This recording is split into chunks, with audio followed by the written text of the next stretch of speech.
Olá, estudante! Seja muito bem-vindo ao Se Liga na Educação. Meu nome é Lucas Escarano, essa aqui do nosso lado é a intérprete Mariana, e hoje nós vamos falar com o oitavo ano sobre o tema Renascimento e Modernidade. Então, nessa aula, nós veremos alguns tópicos. Primeiro, o conceito de modernidade, depois nós veremos a Idade Moderna, o Renascimento Cultural e, por último, o Mecenato. Então, venham comigo para a nossa aula, que a gente vai começar com o conceito de modernidade. Quando a gente fala em modernidade, o que vem à cabeça de vocês? Acredito que a expectativa seja, talvez essa, um computador, ou talvez essa, um museu, né, mais moderno, mais contemporâneo, ou talvez um robô que faça, né, outras atividades que nós seres humanos fazemos, ou quem sabe um foguete espacial. Né, imagina a gente ir para outro planeta, né, pensar em colonizar outros lugares. Só que, quando a gente fala em idade moderna na história, a gente está falando numa pintura como esta, bem famosa por sinal. Nós estamos falando de caravelas, as mesmas que os portugueses chegaram ao Brasil. Nós estamos falando também sobre alguns pensadores, como Jean-Jacques Rousseau. Então, todos esses elementos são da idade moderna, são da modernidade. Então, esse conceito é um pouco diferente para a história. Então, vamos entender melhor como funciona? Eu trouxe aqui um conceito do dicionário da Oxford. Então, o que é modernidade? Período influenciado pelo iluminismo, em que o homem passa a se reconhecer como um ser autônomo, autossuficiente, universal e a se mover pela crença de que, por meio da razão, se pode atuar sobre a natureza e a sociedade. Gostaria de destacar aqui algumas palavras.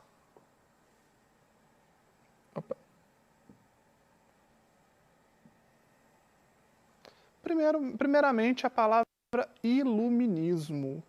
Quando a gente usa esse conceito, muitas vezes se lembra de luz, né? Iluminar alguma coisa.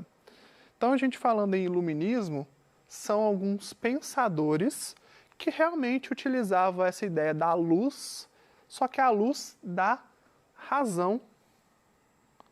Ou seja, são as ideias. Vocês já repararam quando alguns de vocês estão assistindo desenho na televisão ou até mesmo no computador, que o personagem tem uma grande ideia. O que aparece na cabeça dele? Uma lâmpada. Não é isso? Ou às vezes, dependendo do desenho, uma vela. Essa referência é referência exatamente ao iluminismo. Há pensadores que utilizavam a razão ou o raciocínio lógico para chegar a determinadas conclusões. E aí, nesse mesmo conceito, nós temos eles procuram criar, né, um ser humano autônomo, ou seja, que faz as coisas por conta própria, um ser autossuficiente que dá conta das coisas que faz, e um ser universal. Buscar a definição universal de homem. No nosso caso, o conceito universal de ser humano, homens e mulheres.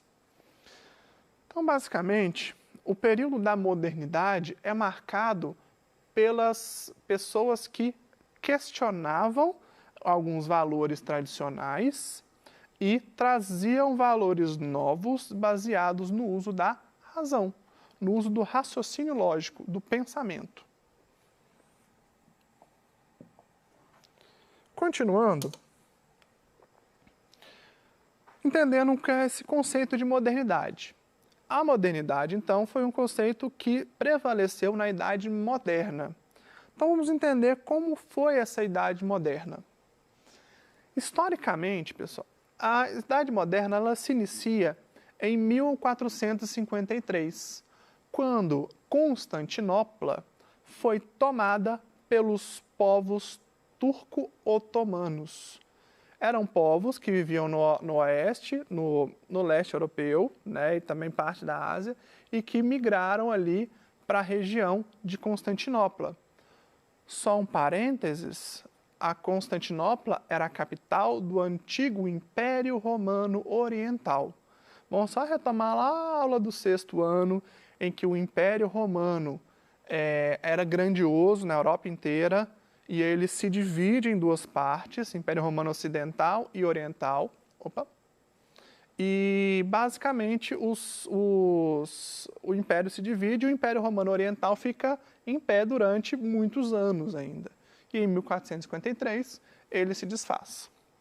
E essa Idade Moderna se inicia aí, historicamente, e, no final, ela termina com a Revolução Francesa, em 1789. Então, se diz que esse período da história é chamado de História Moderna. O que nós vivemos hoje é a Idade Contemporânea. Então, nós não somos mais modernos, já passamos desse conceito. É claro que essa divisão, gente, é uma divisão europeia. A gente está pegando aqui uma visão ainda europeia sobre essa ideia de modernidade. Mas existem estudos mais recentes que questionam essa divisão, ou aumentam, alargam, diminuem.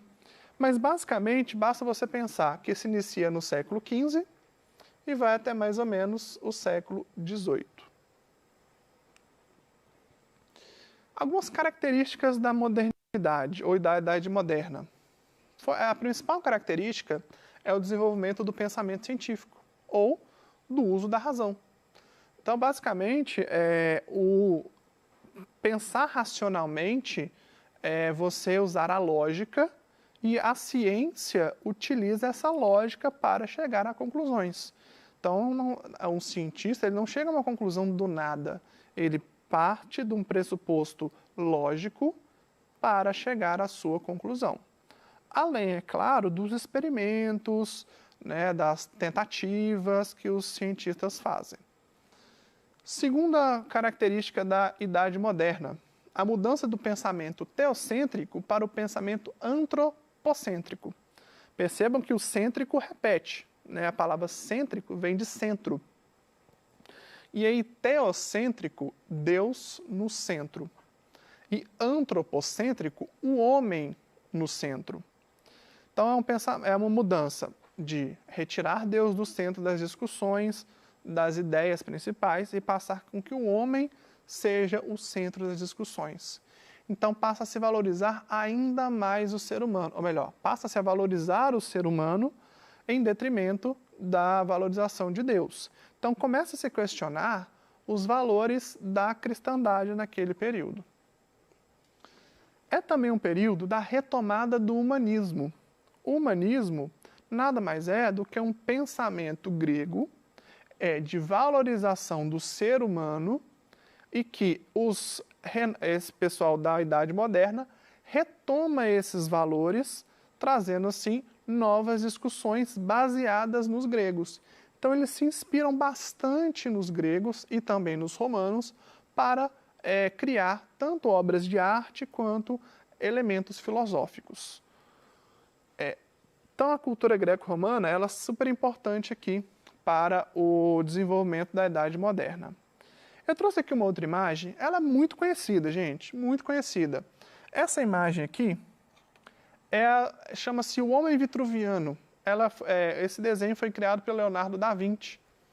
Observem essa imagem, alguns elementos importantes. Então, primeiro, nós temos aqui um círculo, tá? Tá circulando aqui a imagem da pessoa. Temos aqui também um quadrado. E aí nós temos a pessoa aqui no centro. Basicamente, essa ideia está ligada ao homem sendo a medida de todas as coisas, ou o homem no centro de todas as coisas. Basicamente, essa figura aqui representa o pensamento antropocêntrico. Então, Leonardo da Vinci ele tem diversos estudos sobre a anatomia, sobre engenharia, coisas que a gente utiliza atualmente.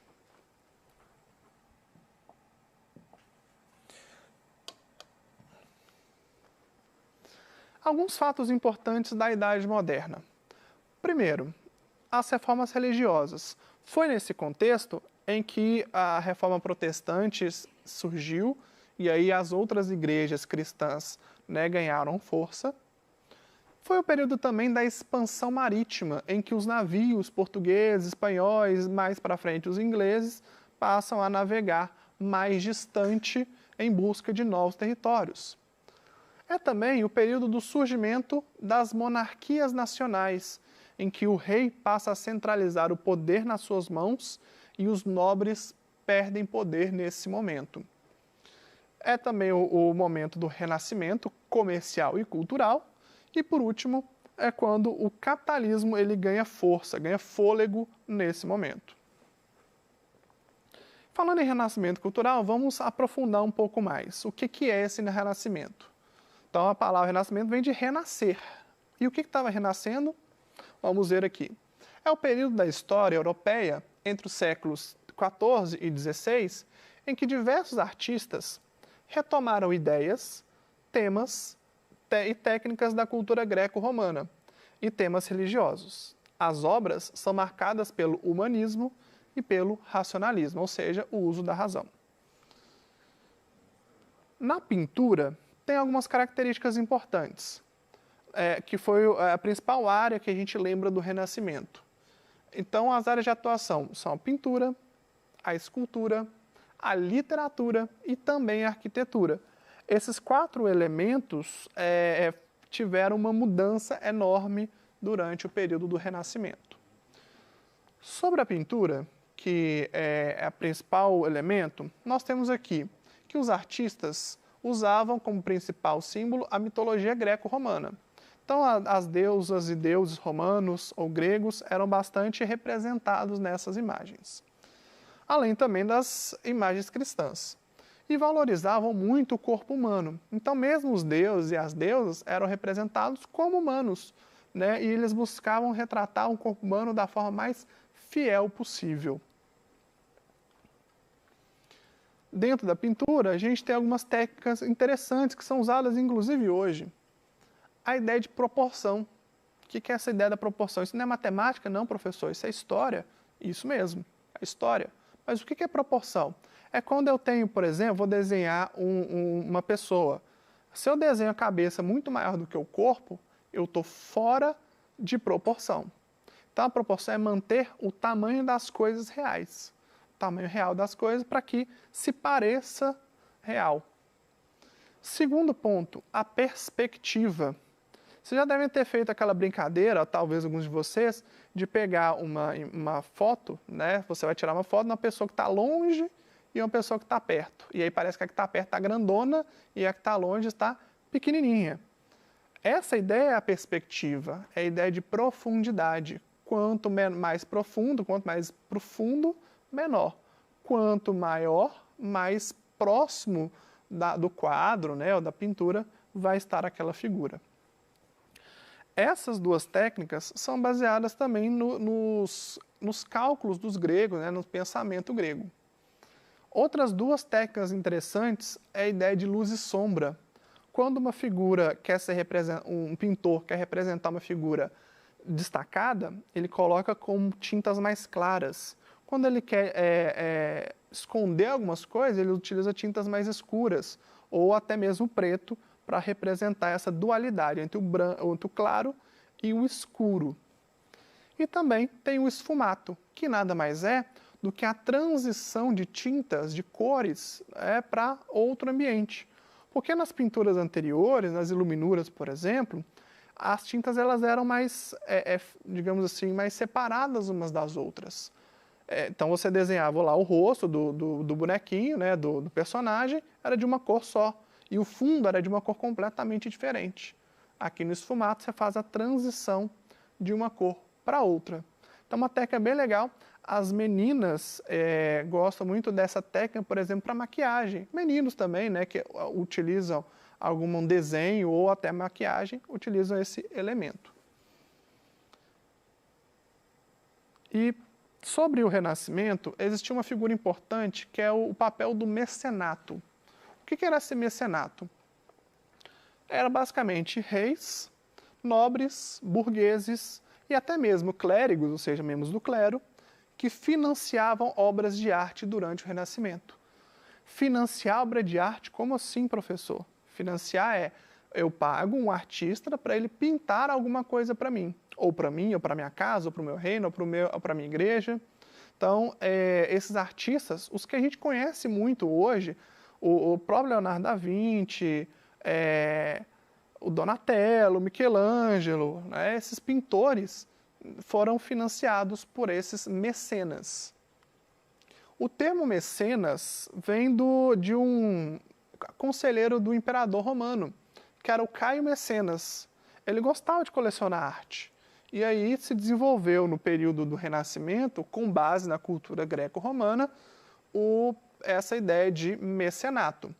Então, principalmente nas cidades de Florença e Veneza, esse hábito circulou bastante dentro daquelas sociedades, porque ali está próximo do mar Mediterrâneo, um lugar de bastante comércio, então essas sociedades, essas pessoas começaram a investir em arte. Então, era uma forma de prestígio da época. E aí, eu queria que a gente refletisse uma coisa. Você já viu alguma obra renascentista? Você consegue diferenciar uma obra que é renascentista da que não é? Então, como é que a gente faz para poder diferenciar as duas coisas? Quando a gente está falando de obra renascentista, ela é toda calculada. Então, você vai ver a proporção, você vai ver a ideia de perspectiva, de profundidade. Os temas são temas religiosos ou cristãos, ou da mitologia greco-romana. Então, essas pinturas, elas são muito valorizadas ainda hoje. Uma figura importante, né, ou melhor, um quadro importante é o quadro da Mona Lisa, que alguns já devem conhecer, que é super famoso, é considerado, se não o mais caro, um dos mais caros do mundo, exatamente porque é desse período aí.